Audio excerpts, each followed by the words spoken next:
Fox Sports has released a statement about Mark Sanchez's condition, confirming that he was indeed injured but emphasizing that he is now in stable condition at the hospital.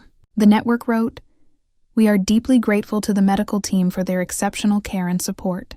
Our thoughts and prayers are with Mark, and we ask that everyone please respect his and his family's privacy during this time."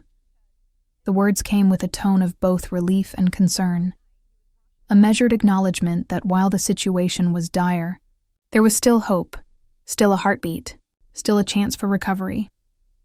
Former NFL quarterback Mark Sanchez, beloved by fans for his fiery spirit and boyish charm, was stabbed last night in Indianapolis. The shocking news has sent ripples of disbelief through both the sports world and the general public. TMZ Sports first broke the story, reporting that the former football star was rushed to a hospital in critical condition. The Indianapolis police received a call around 12:30 a.m. Saturday, alerting them to a violent incident on a street in downtown Indianapolis, an area typically filled with nightlife, hotel guests, and the occasional crowd of football fans. When officers arrived, they discovered two injured individuals. One of them, tragically, was Mark Sanchez, the man once hailed as a savior for the New York Jets, and now a respected broadcaster for Fox Sports. Authorities confirmed that Sanchez was quickly transported to a local hospital. His condition, initially described as critical, emergency responders on the scene reportedly worked swiftly, applying pressure to his wounds and ensuring he remained conscious until he reached medical professionals. It's still unclear what exactly led to the violent confrontation, whether it was a random altercation, a robbery gone wrong, or a heated argument that spiraled out of control. For now, all that's known is that Sanchez was in Indianapolis for his broadcasting duties, scheduled to cover the upcoming Colts vs. Raiders game at Lucas Oil Stadium, a job that, by all accounts, he was excited about. The Indianapolis Metropolitan Police Department released a formal statement early Saturday morning confirming that the incident involved two adult males, one suffering from lacerations and the other from stab wounds.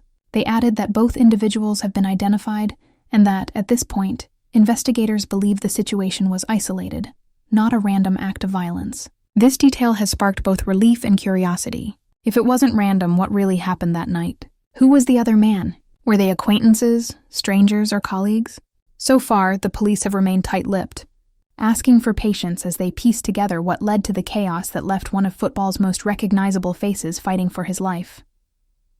As word of the attack spread, social media was flooded with messages of support for Sanchez and his family. Former teammates, fans, and even rivals expressed their shock and sorrow. The NFL community, known for its competitiveness on the field, often comes together in times like this, when the helmet and jersey fade away, and all that's left is human vulnerability. One former teammate wrote on X, formerly Twitter, "You never expect to see something like this happen to someone like Mark. He's always been full of life, energy, and positivity. Praying hard for him tonight." Another wrote, "He's tough. He'll fight his way back, like he always has." To understand the depth of that sentiment, it helps to remember who Mark Sanchez is, not just as an athlete, but as a person. Born in Long Beach, California, Sanchez grew up in a tight-knit Mexican-American family where discipline, faith, and hard work were the pillars of daily life. From a young age, he was drawn to football, and his raw talent was obvious even in high school. He was a standout at Mission Viejo, one of California's top programs, and quickly caught the attention of college scouts. His decision to attend the University of Southern California placed him among some of the best athletes in the nation, and it didn't take long for him to carve out his own legacy. From 2005 to 2008, Sanchez played under legendary coach Pete Carroll at USC.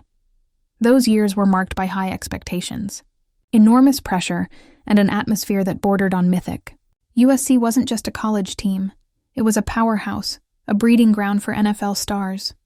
Sanchez led with both charisma and confidence, steering his team to a Rose Bowl victory in 2009 against Penn State. His performance was electric, sharp passes, fearless play, and a calm poise that made him look like he was born for the spotlight. By the time the NFL draft rolled around that same year, Sanchez was seen as one of the most promising prospects. The New York Jets took him 5th overall in the first round, a pick that would come to define both his career and his public image. New York was a tough place for any athlete, especially a young quarterback handed the keys to a team starving for success. Yet Sanchez embraced the challenge.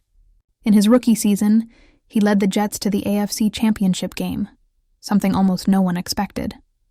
Then, he did it again the following year, cementing his reputation as a clutch performer in high-stakes games. He became a household name, not just for his play, but for his demeanor. Good-looking, confident, occasionally brash, but always magnetic. But as quickly as fame can lift someone up, it can also turn. Over time, Sanchez's career began to waver. A few costly interceptions, injuries, and the relentless scrutiny of New York's media began to chip away at the young quarterback's once shining reputation. The infamous butt fumble moment in 2012, where he collided with his teammate and lost the ball during a game, became a viral punchline, overshadowing years of hard work. For many, it was a moment of mockery. For Sanchez, it was a public humiliation that tested his resilience. Still, he never disappeared.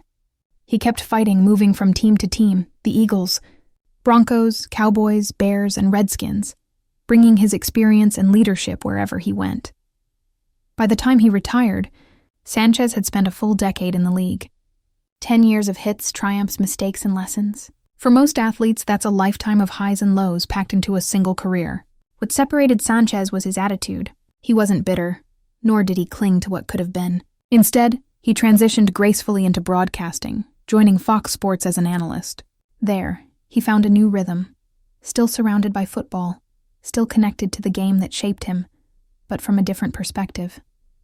He brought insight, humor, and a touch of self-awareness that audiences appreciated. Fans who once watched him throw passes now watched him break down plays, his voice confident and smooth. In many ways, this new chapter seemed to suit him perfectly. Away from the physical toll of the gridiron, Sanchez appeared settled. His colleagues at Fox described him as professional and warm, someone who made everyone feel comfortable, from production assistants to seasoned commentators. When he wasn't on set, he was with his family. Mark married his wife, Perry, in 2023, and together they built a life grounded in love and family values. They have 3 children, and friends say fatherhood softened him even more. He would talk about coaching his kids' sports teams, helping with homework, and spending weekends barbecuing in the backyard. That's part of what makes this current situation so heartbreaking. The idea that a man who had seemingly found peace after years of public scrutiny could end up a victim of violence is difficult to process. Those close to Sanchez describe him as calm, even-tempered, and deeply protective of his loved ones, not someone who seeks confrontation.